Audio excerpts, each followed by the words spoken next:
It's time for another podcast. It's a board recap podcast. Dr. Smith, how are you today? Doing great. Good. Thanks for doing this with us today so we can recap last night's school board meeting. So we'll jump right in. Let's start with good news. So we did have some great things to highlight last night. I know something that you were a part of the previous week, and that was the Hall of Fame induction ceremony through the EVSC Foundation. And that is certainly something that I've heard you say is a very special evening when you recognize those leaders. Truly is. And we often think about the impact that they have within the Evansville community, but I think the class that was inducted this year is emblematic of all the classes because they really do have national impact. And it's a really humbling experience. But EVSC has produced some phenomenal alumni over the years, and last week was just a great celebration of that very fact. Definitely something to be proud of for all of us. Also recognized last night and say congratulations to Megan Wright. Megan is a teacher at Helfrich Park STEM Academy, and Rotary Club now does the 20 under 40 program, and she was one of the 20 community leaders under the age of 40 who was recognized, and I know you got to be part of that luncheon that day and sit with her and her family. Yeah, Megan just does a phenomenal job for us at Helfrich Park STEM Academy. She's developed a phenomenal partnership with Berry Plastics, and the students that she shepherds throughout the year basically develop a project and take it all the way from beginning to end, marketing, the development of a project or a product based upon a need, and then they present that to Berry officials. And it's just amazing what they come up with every single day. Definitely, and a very, very fine middle school teacher at her core. So congrats to Megan. And then last but not least, the North High School girls golf team, they won their third state championship in the last 4 years, their sixth state championship in the last 8. And really doesn't matter what you're talking about, athletics, band, different programs, to have that number of state championships won is phenomenal. It's almost mind-boggling. It truly is. I think that certainly fits the definition of a dynasty, and they're just phenomenal students. Yeah, definitely. I mean, just another pride point. So all these Absolutely. good news items, definitely something for all of us to be proud of. And that took us into consent items, a fairly short list last night, but you want to take us away on that? Yeah, before we jump into that, though, I also want to mention that one of the highlights of last week for me was to be able to participate in the naming and the unveiling of the Mike Owen Field at Central High School Stadium. Mike Owen was a phenomenal coach, comes from a great family of coaches that really did set the bar so high in Evansville with his mom and dad, Archie and Louise Owen. And then Who you had the pleasure of working with, I believe. certainly did, Yeah, which I both think of them. says that I'm kind of old, but thanks for bringing that up, Jason. But no, just phenomenal folks in the community. Mike carried that torch forward, and now his son, Andy, who oversees all of our athletics as well as health and safety and EVSC, carries that torch yet for another generation. And, there was a video put together to honor all of the Hall of Fame honorees, and of which Mike was one, as well as that field. And just to hear people come in and talk about him and the impact he made. And these are people that haven't dealt with him, in a school setting for many, many years. And you could see the impact still that he left quite a legacy. Absolutely. And Okay. it's always good to remind individuals that will sit in that stadium about the great qualities that Mike brought to each and every one of the students that he was. And he had a passion for all of his students, both the students in the classroom and the athletes on the field as well. Absolutely. So Okay. Consent. let's dig into this. As always, we'll show you how to get into this. So if you go to our webpage, go into About Us, then go on Board of School Trustees, look at Board Docs, click on that, and then click here. That will take you to Board Docs, and then it will take you to this particular meeting, October the 4th of 2021. Then click on the agenda, and the agenda items are brought up. We will go right to item 2.02, which is the consideration of the allowance of payments. And fortunate that this is a really a little bit on the lower side for allowance of payments. It had one pay period, and then I think a little bit more than $2 million in terms of payments that were made from invoices. So a pretty usual or ordinary, nothing out of the ordinary payroll obligation, as I said, in addition to the invoices of $2.4 million. So pretty straight ahead with that one. Looking at item 2.03, the consideration to approve grant proposals. We had several grant proposals listed here. Chris Gibson, the principal, does an outstanding job Mhm. for us at New Tech Institute. Wants to certainly make certain that their robotics program is supported financially. So, three And of that's these a really grants, vital part at New Tech. I mean, that is you something a bet. lot of students are involved in. Yes. So, he's written three grants for that, and we appreciate all of his efforts in pushing that forward. Susan Phelps, who you will meet in just a few moments, she wrote a grant for the Juvenile Justice and Delinquency Prevention Program, which is a Title II, but this is a competitive grant, and we can receive up to $100,000 for 1 year for that, basically to help and enhance our current mental health supports. Then there is a youth resources make a difference grant. You know, youth resources once again is a phenomenal organization within Evansville, and what they do for the youth in our high schools is outstanding in developing leadership within all of our youth. Um, so that organization is near and dear to my heart, and they provide the Make a Difference grants for our teachers. That is a competitive grant situation. The next is from the American Rescue Plan and from the IDOE as well as the federal government. And This is basically what Nicole Alcorn has written, and the funding would go along with the funding formula that is provided to us in Part B from the uh, individuals with or IDEA.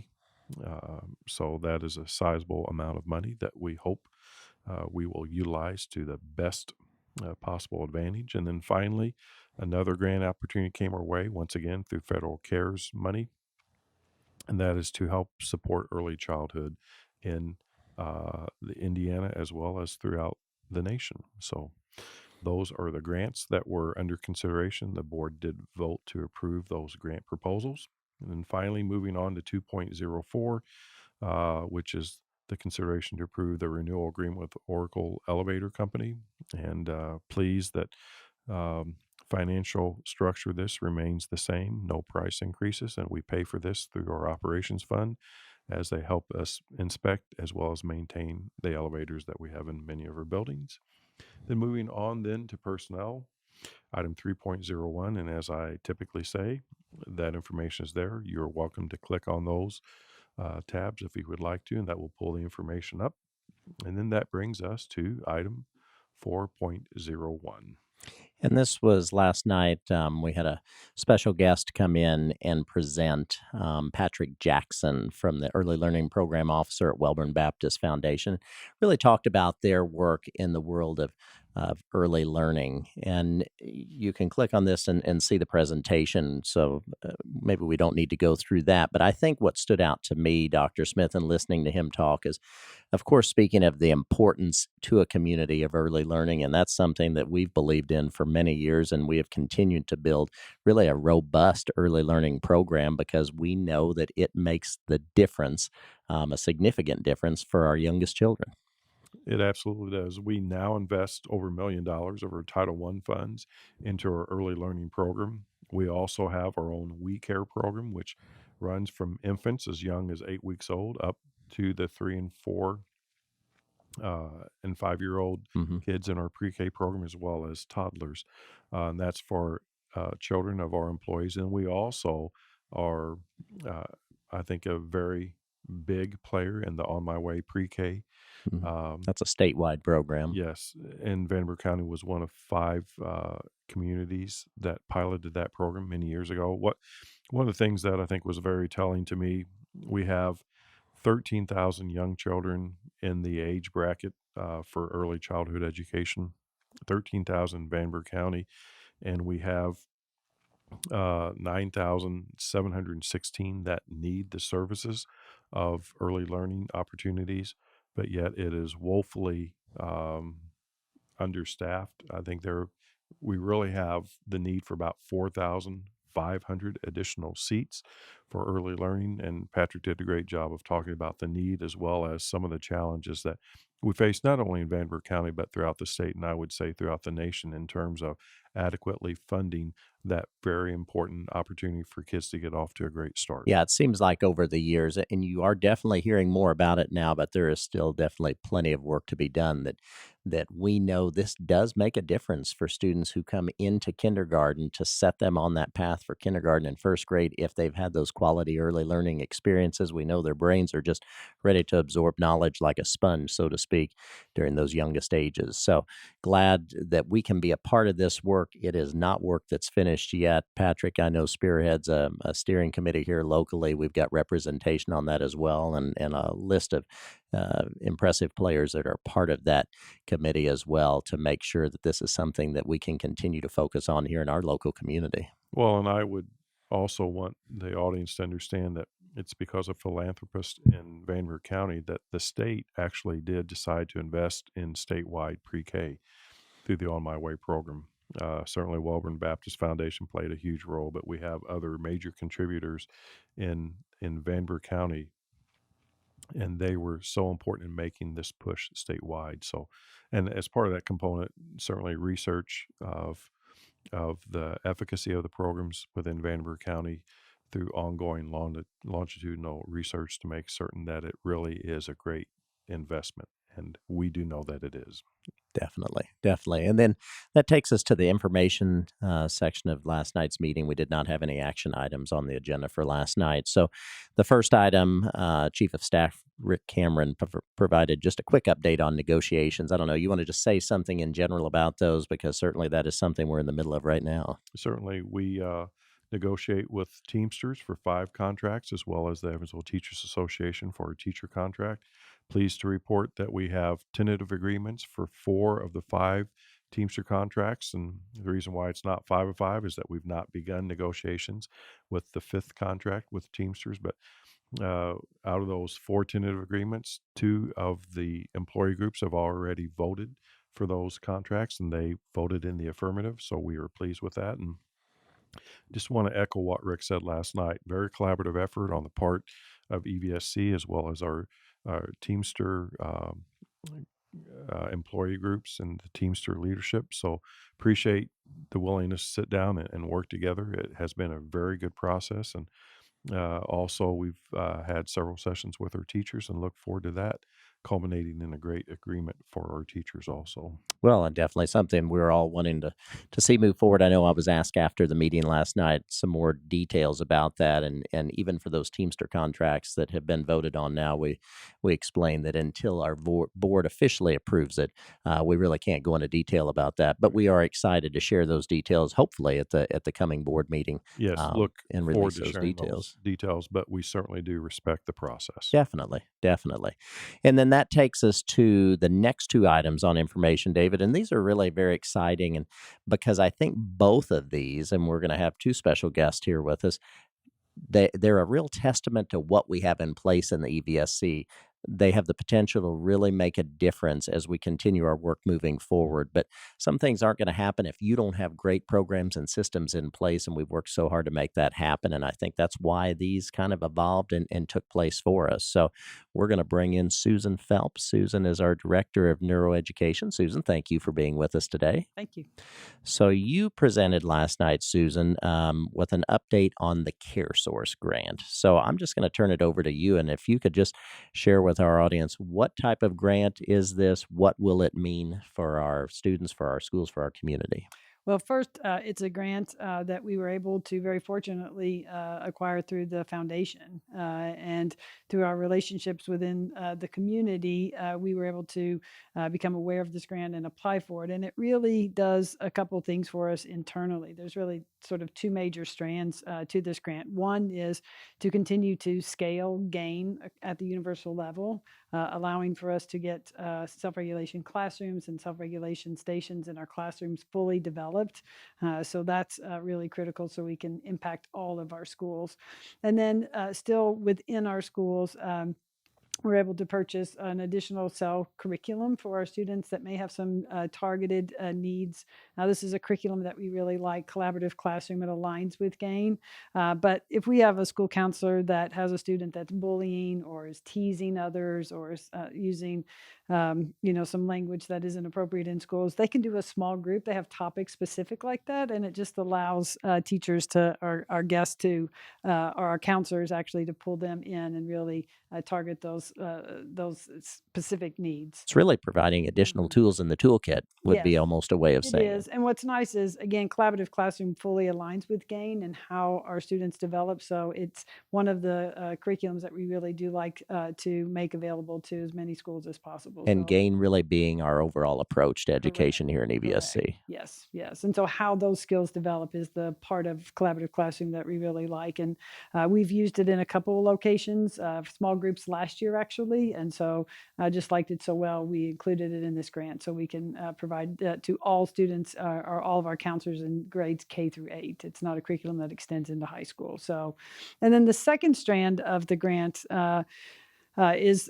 allows us to train about 36 folks in Center for Mind Body Medicine skills groups, and that will be in the spring. And Mind Body Medicine, when the skills groups are completed, just has phenomenal results. It shows about, and these are from peer-reviewed, evidence-based clinical trials, shows about an 80% reduction in symptoms of post-traumatic stress.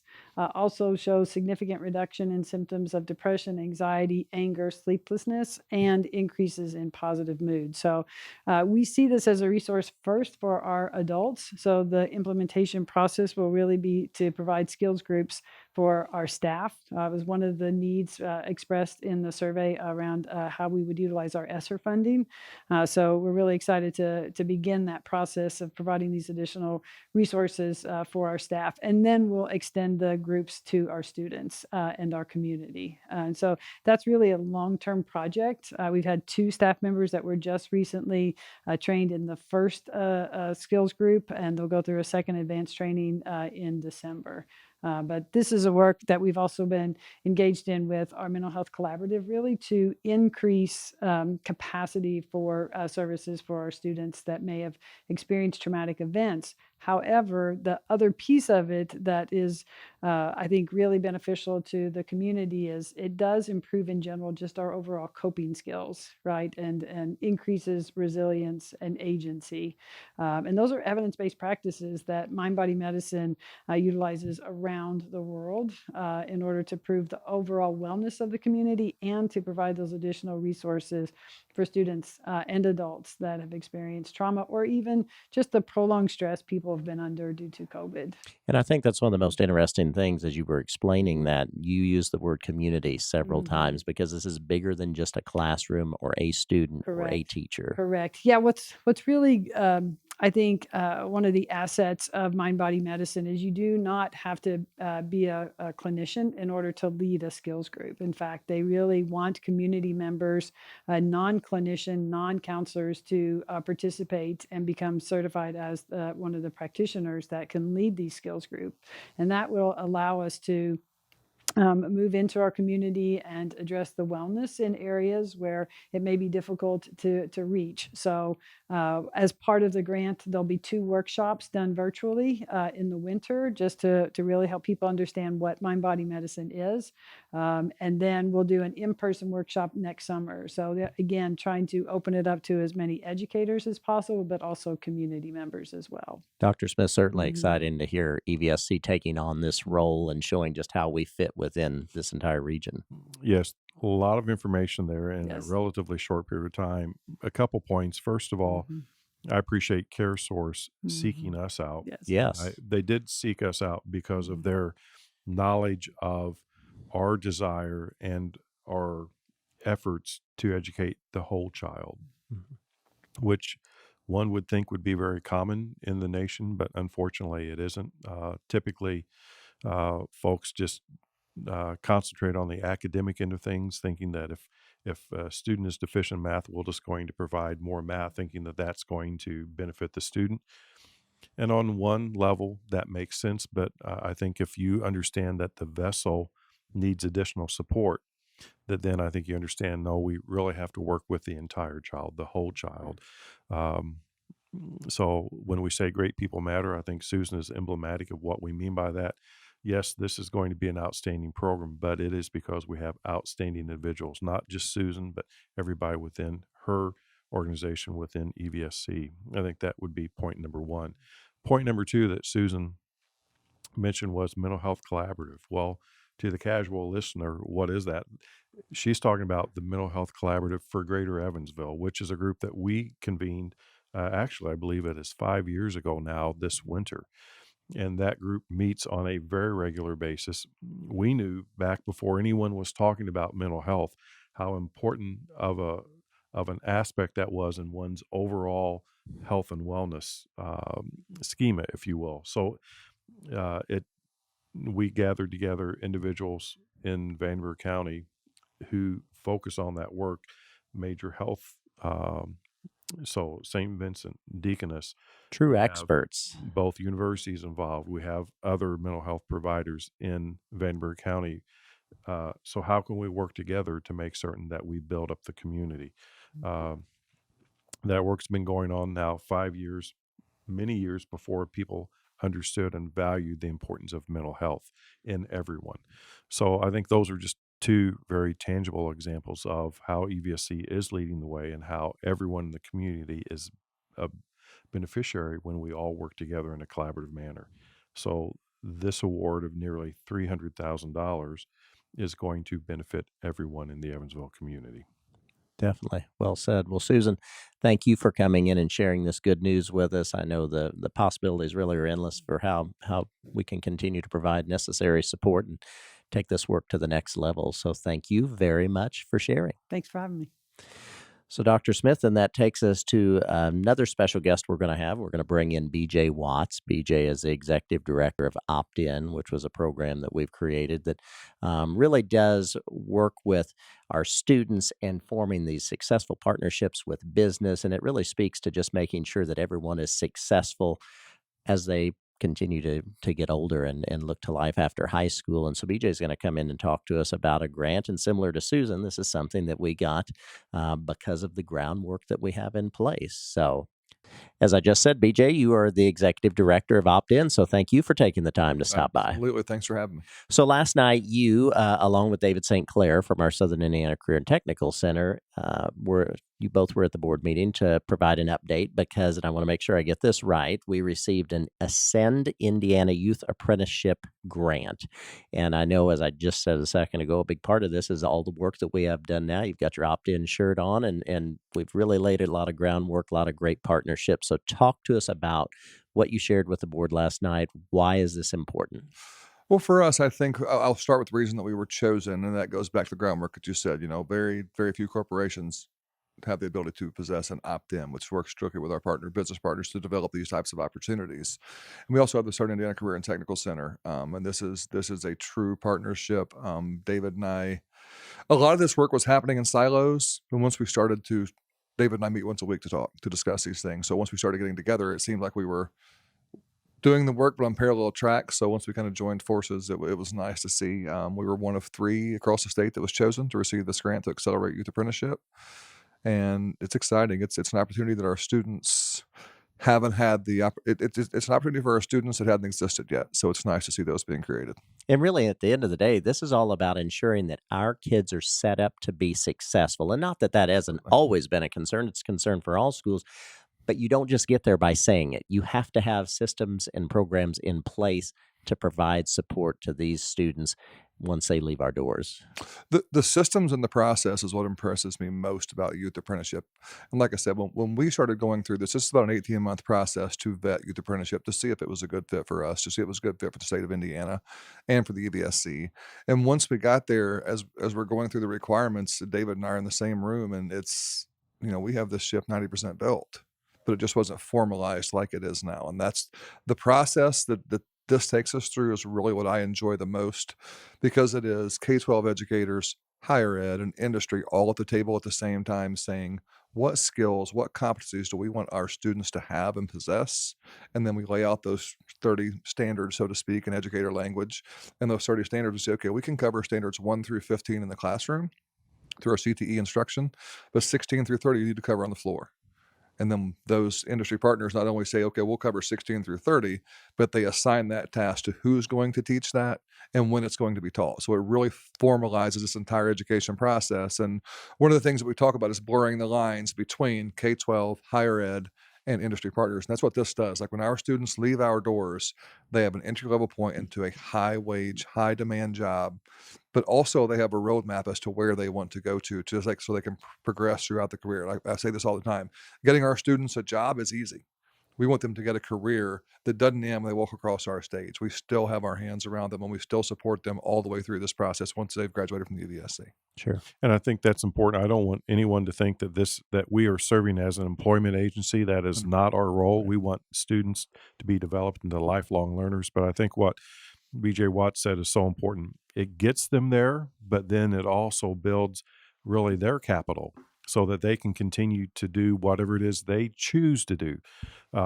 We all hear about brain drain, not only in Vanderbilt County, but also in Indiana.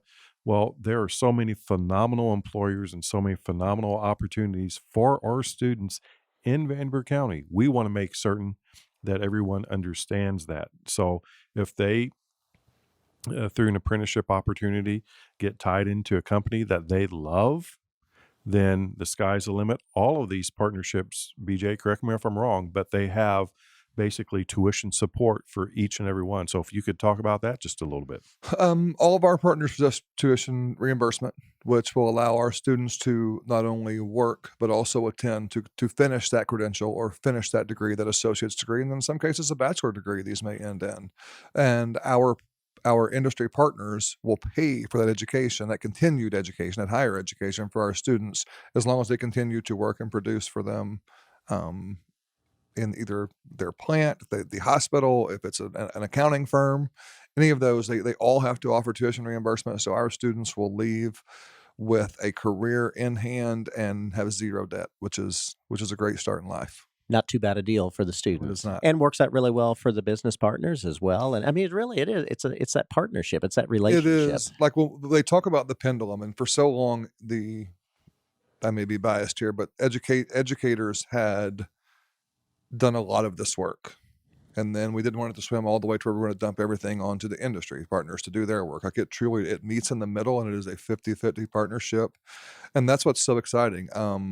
Again, as Dr. Smith said, we're not an employment placement agency. What we want our students to do is have the most high quality work-based learning program in the state of Indiana, or the country for that matter. And we want them to be able to make informed decisions. What I don't want is for a student to get into their third year at IU and have $75,000 in student loans and decide that they don't like accounting. So we want our students to have those experiences prior to making those higher ed decisions so they make more informed decisions. We don't push them in any direction. We don't care what they choose. We want them to find their passion, and that's what we want them to seek. But we want them to understand what opportunities are available, and the opportunities are immense. We were at Central High School this morning just talking about just manufacturing alone. We haven't broken out into sectors.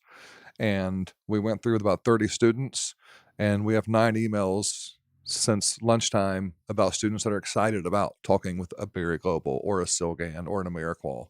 So that's what we want to do. We just want students to understand what opportunities are out there, and what they choose and the path they take is completely up to them.